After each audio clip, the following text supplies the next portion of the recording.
ಓಂ ಸಾಯಿರಾಮ್.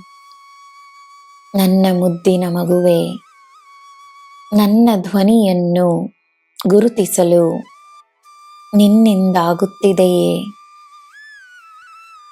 ನಿನ್ನೊಳಗಿನ ಧ್ವನಿಯೇ ನಾನು, ನಿನ್ನ ಆತ್ಮದ ಧ್ವನಿಯೇ ನಾನು.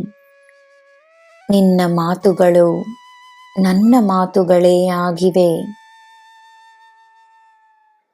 ಪರಿಸ್ಥಿತಿ ನಿನ್ನನ್ನು ನಿನ್ನಿಂದ ದೂರ ಮಾಡಲು ಪ್ರಯತ್ನಿಸಿದರೂ ನೀನು ಸದಾ ನೀನಾಗಿರು. ಸರಿಯಾದುದನ್ನು ಮಾಡಿ ಸುಖವೇ ಸಿಗುತ್ತದೆ ಎಂಬುದು ನಿಶ್ಚಿತವಲ್ಲ. ತಾತ್ಕಾಲಿಕವಾಗಿ ಕಷ್ಟವೇ ಅನಿಸಿದರೂ ಏನು ಸರಿಯೋ ಸರಿಯಾಗಿಯೇ ಇರುತ್ತದೆ. ಅದರ ಫಲ ನಿನಗೆ ಸಿಕ್ಕೇ ಸಿಗುತ್ತದೆ. ತಪ್ಪನ್ನು ಮಾಡಿ ತಾತ್ಕಾಲಿಕ ಸುಖವನ್ನು ಪಡೆಯುವ ಬದಲು ಸರಿಯಾದುದನ್ನು ಮಾಡಿ ಶಾಶ್ವತವಾದ ಪುಣ್ಯವನ್ನು ಪಡೆದುಕೋ. ನಿನಗೆ ನಿನ್ನ ತಕ್ಕ ಕೆಲಸ ಸಿಗುತ್ತದೆ, ಚಿಂತಿಸಬೇಡ.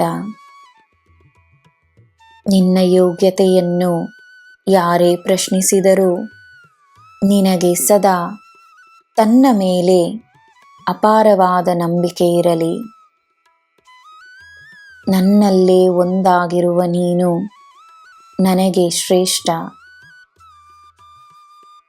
ನಿನ್ನ ಸಮಯ ಬರಲಿ ಎಂದು ತಾಳ್ಮೆಯಿಂದ ಕಾದುಕೊಂಡಿದ್ದ ನೀನು ಇದು ನಿನ್ನ ಸಮಯವೇ ಎಂದು ತಿಳಿದುಕೋ. ನಿನ್ನ ಪ್ರತಿಯೊಂದು ಹೆಜ್ಜೆಗೂ ನನ್ನ ಬೆಂಬಲವಿದೆ.